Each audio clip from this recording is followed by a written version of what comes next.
wani waka ne haramun, ya kamata ka mayyaze.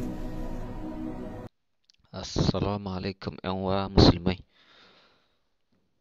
To yau ma ga wani malami ya fito yana halatta waka.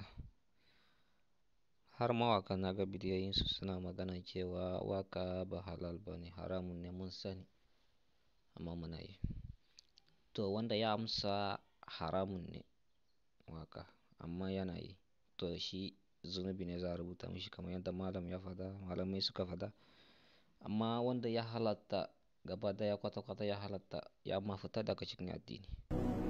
Waka haramun ne, wani waka? Wakan batsa da iskanci da rawan koro. So kai har rawa ba haramun bane.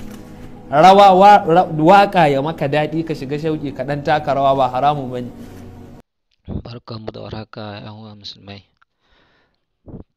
To yanzu dai abin da zan gaya muku, shawara ta shine ku saurari wa'azin malamai, manyan malamai. Ba kowanne ya tashi yana wa'azi ku bi shi ku saurari abin da kuke so. Ku dai wasu malamai dai kar ku saurari wa'azi dan abin da ku zuciyanku yake so ne suna halatta muku. A'a, ku saurari wa'azi saboda ku jaru wasu abubuwa. Haka ne. To wanda zai halatta ma abin da Allah ya haramta saboda shi kai ma ka sani, ka san gaskiya, amma ka bi shi ka saurare shi, ku biyu duka kun fita daga addini kamar yadda malamai suka faɗa. Wanda ya halatta abin da Allah ya haramta ya fita daga addini. Kamar yadda malamanmu suka faɗa, duk wanda ya halatta abin da Allah ya haramta, ko kuma wanda ya haramta abin da Allah ya halatta, to shi saboda bai ma yarda ba ne, bai yarda da maganar Allah ba ne. Saboda wancan kuma wanda ya yarda sabon Allah ne yana yi, shi kuma sabo ne yake yi, kaga daban ne. Wancan sabo wanda saboda yana saba wa Allah ana rubuta mai zunubi, wannan kuma ya karyata ne, ya fita daga addini. Su kafirai ma menene bambancin mu?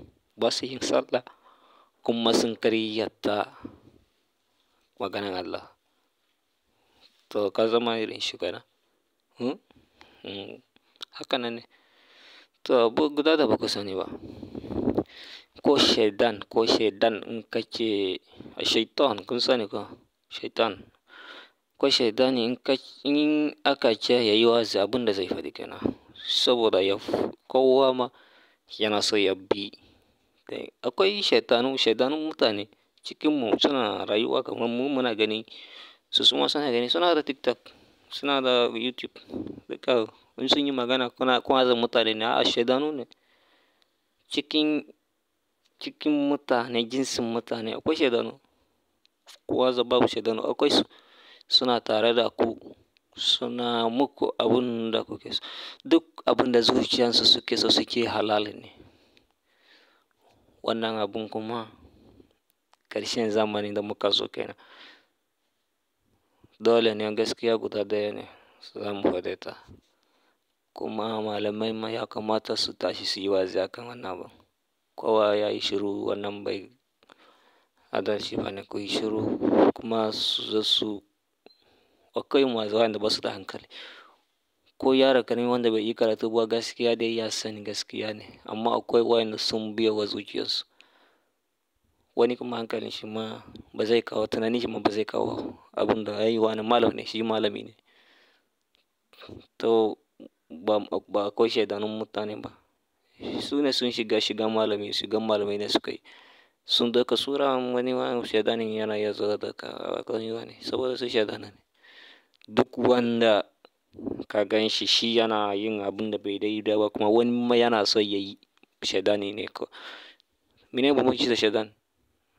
Aljanu duka.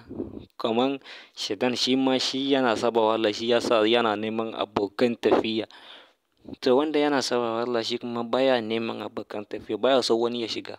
Shi yana yi, shi wannan mutum ne yana saba wa Allah, amma duk wanda ya zo yana saba wa Allah kuma yana so ya jawo mutane duka su saba wa Allah, shi wannan kowa ma ya sani shaidani ne, aikin shaidani ne. Barkanmu dai, akwai abin da zan so in gaya muku shine lokacin da Qabil ya kashe Habil, ‘ya'yan annabi Adam alaihi salam, to lokacin da Qabil ya kashe Habil, ba a taɓa kashe mutum ba, ba a taɓa yin wani abun da Allah baya so kamar sabon Allah dai bai taɓa faruwa ba a duniya. Shi ne ya fara kashewa ɗan uwan shi. To lokacin da ya kashe shaitan ne ya ziga shi ya kashe, kuma lokacin da kuma bayan ya kashe kuma shi ya koma wani wuri da zama a can ma shaitan lokacin da ya fara koya musu abun farko da shaitan ya koya musu shine kide-kide da rawa. Kwana biyun nan abubuwan da malamai suna faɗi duka ya yi kama da aikin shaitan na farko.